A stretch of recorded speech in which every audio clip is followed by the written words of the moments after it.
Hi there, welcome back to the YouTube channel. Last video of the week, and yeah, after I made a complete mess of Luke's creature type the other day, no, this is definitely a cat because this is Arahbo, the first Fang, 2 and a white for a 2/2 cat avatar. Other cats you control get +1/+1, and when an Arahbo or another non-token cat you control enters, get a 1/1 cat creature token. Yep, it's time for a type all deck for the new set from Foundations. I think Arahbo is probably one of the better cat commanders. There may be ones that are stronger, but this one is pretty good. The +1/+1 and getting, paying 3 mana for 4 powers worth of creatures, and then 5 mana for 4 power over 2 creatures is fairly good in my head. So there's only one thing to do with it, and just turning into cat type all today. So here we go. Here's my take on Arahbo, the first Fang. There are 42 cats in this deck that I decided to play, which is a lot of creatures for any of my decks, but it's just cats. Yes, I have a dog now. Yes, I have a very lovely sprocker called Ida, but before that I grew up with cats. We had cats when me and my wife were first married, so I still have a soft spot really for cats, so hey hum. Anyway, here we go. So that's why we're with virtually every cat I could find, so it's in. Leonin Vanguard's here, Ocelot Pride is here, just to hopefully get the Ascend and then start getting more cat tokens, which seems like a cunning plan to me. Sacred Cat we can bring back from the graveyard if we need to. Sanctuary Cat's a 1/2 for 1, Savannah Lions is a 2/1 for 1. Step Links is a bit of a weird one. It's the landfall really. I mean, with Arahbo in play, this is a 1/2. Once you start hitting lands, it becomes a 3/4, maybe a 5/7 occasionally if you're really lucky. But yeah, it's still a cat and it's a 1-drop, so I'll live with it. Trained Carousel is also in, just gives a little bit of life gain, because that works really well. The Ajani's Pride Mate, as we all know. And then Ajani's Sunstrike is also here for life gain purposes, really. Have a few of these type of cards in the deck that are 3/1s for 2 mana. The first being the Blade of the Sixth Pride. Feldar Cubs here just to blow up any annoying enchantments. I'm looking at any of the rune cards that seem to be playing a lot of play at the moment on MTGO. I'm looking at things like Sanguine Bonds, so on and so forth. We'll just have it here to take them out and keep things going for us. Ironpaw Aspirant just chucks around a +1/+1 counter on a target creature when it comes in. Leonin Skyhunt is a cat that flies for 2 mana. Leonin of the Lost Pride comes in. It's another 3/1 for 2 mana that lets us exile a card from an opponent's graveyard. Not going to complain at that. There are the occasional cards you need to take out. Oruscus Explorer enters the battlefield, search your library for X Planes cards, where X is the number of players who control more lands than you. Reveal those cards and put them in your hand. Nice way to ramp out for 2 mana. Do like this card a lot. The Swift Claw's also here, but it's another 3/1 for 2 mana.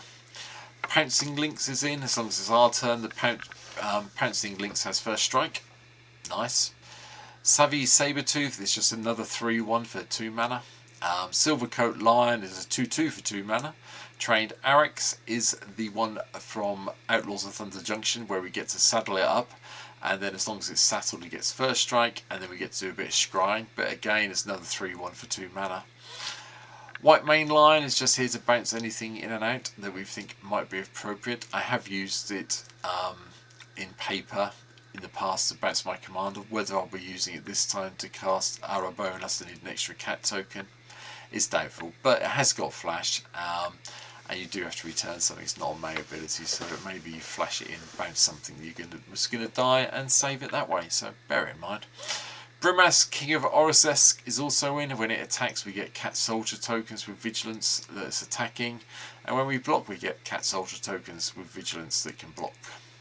Chrome Cat is just an artifact cat, and it's just a bit of fun from Streets of New Capenna, realistically, for the extra scry ability.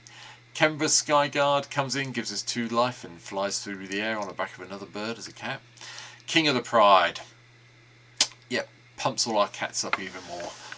Gives them all +2/+1, so he becomes a 3/2 with Arahbo in play. Arrow becomes a 4/3. You do the math. Kutsu's Flanker enters the battlefield. We can choose one, put a +1/+1 counter on the flanker for each creature left the battlefield under our control this turn. Gain a couple of life or scry 2, or exile target player's graveyard. All three abilities are marvellous, we have to say. Really do like all of them.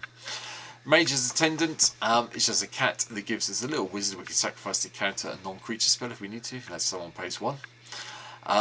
Sky Hunter's Strike Skirmisher, double striking cat in the air, so bomb one's a bit weak, would like it bigger, but with the pump we get from Arahbo, a 2/2 double strike is even better. Sky Hunter Strike Force is just melee specific. As long as you control your commander, other creatures you control have melee, which, yeah, pumping up their combat abilities and attack all your opponents is nice.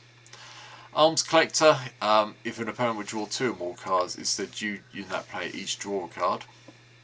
And it has flash, so it does mess up a lot of people's thinking when they're drawing their cards to win the game. Felidar Guardian just blinks things in and out if we need it to. Healer of the Pride lets us gain life when creatures enter the battlefield under control. Jazal Goldmane, I did a whole video about this a while back because it's also in the base set. But first strike and then 3 in double white. Attacking creatures you control get +X/+X until the end of turn, where X is the number of attacking creatures. Talk about making sure your animals get through. You know, cats charging, scary. Leonin War Leader just attacks and gives us another couple of 1/1 white cat creature tokens that are tapped and attacking with lifelink. Prowling Felidar, you also can have the whole landfall going on, and you get to put a +1/+1 counter on him, and he gets bigger and bigger and bigger quite happily. Trove Warden saves all our small cats, especially if we've got them in our graveyard already, so they've been killed off with the landfall triggers, and when it dies we get to put them all onto the battlefield under our owner's control, so ours. Lionheart Glimmer is a cat. Yeah, whenever you attack creatures you control get +1/+1 to the insert. 5 mana 2/5 is not great. The War 2 helps. The attack trigger, yeah, we need to pump our cats up, and this is one way of doing it. Regal Carousel also does that for us and gives all our cats lifelink, and it comes into play with 2 1/1 white cat creature tokens with lifelink. Bounding Felidar just comes in to be mounted up as well. While Sada put a +1/+1 counter on each other creature you control, you gain 1 life for each of those creatures. You want this saddled, you want this attacking, you want to be pumping everything up with +1/+1 counters as soon as you can. It's a great card.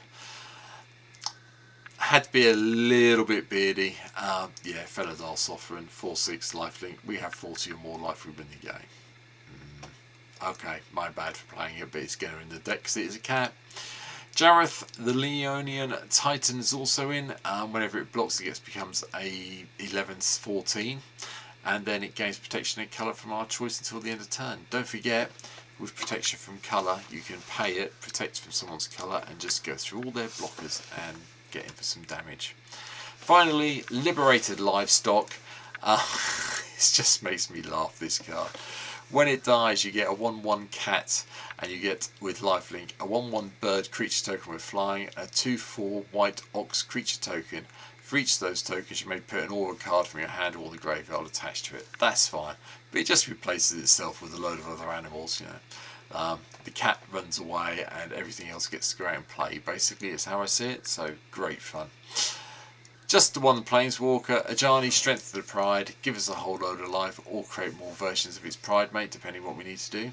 One battle as well, the Invasion of Belenon, produces the only non-cat creature in the deck because of the Knight token, but it's here because I want to get it killed off and then flipped over to Glorious Anthem status. We have 4 spells to deal with everything: Condemn, Path to Exile, Soul Supply Shares, and a Wrath of God. We have a ramp in the form of all the artifacts: Mox, Tantalite, Soul Talisman. The Elixir's back for the first time this week and the only time this week, so yeah. Game 5, shove everything back in, and then Soul Ring, Arcane Signet, Pearl Medallion. Pillar of Origins, you choose cats and have an extra way of creating white mana to cast your cats. Heraldic Banner, you choose white, give all your cats +1/+0, and then tap this for any mana. Patchwork Banner comes in as well. Another one, creatures of the chosen type get +1/+1, so more ways of making your cats bigger, and tapping it to add 1 mana. Nyx Lotus is also in because we do like Devotion to White in this deck, and that will be there. And also Throne of Eldraine because we're playing another mono deck, so it's back again for the second day running.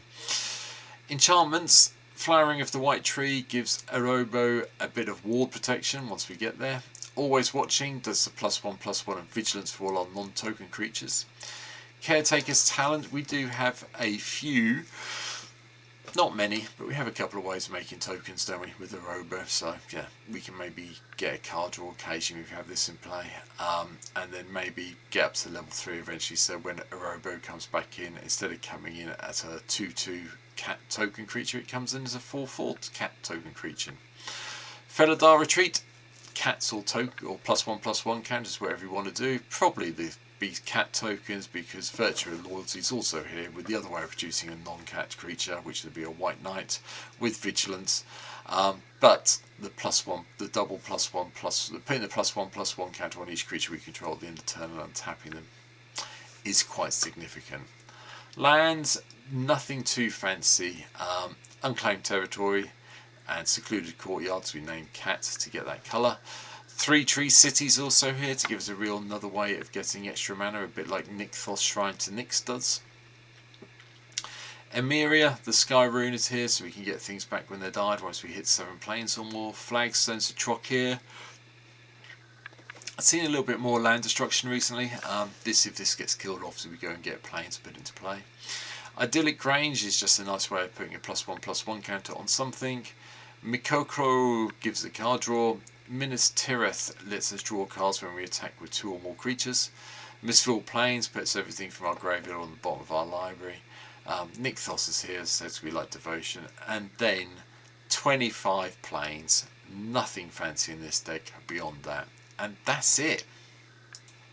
That's how I will be building Arahbo in paper as well as online as well. I haven't had a good type-all deck in paper for a while, and I thought, well, this is the way to go. So we'll have this one for a bit of fun. That'll be built. If you think there's any major cats or anything I've left out, leave me a comment down below. Let me know what you think should be in the deck. Please hit the subscribe button if you're not subscribed here to get me past 544. Sorry. Yeah, likes help, shares help. Anything you do to help me play with the YouTube algorithm really do help out. So I'd appreciate any help I can get. But for now, that's it for the decks this week. I'll be back next week with some more of the main set stuff and maybe another couple of the jumpstart ones. But for now, thanks for watching, take care, and I'll see you in my videos next week. See you soon. Bye.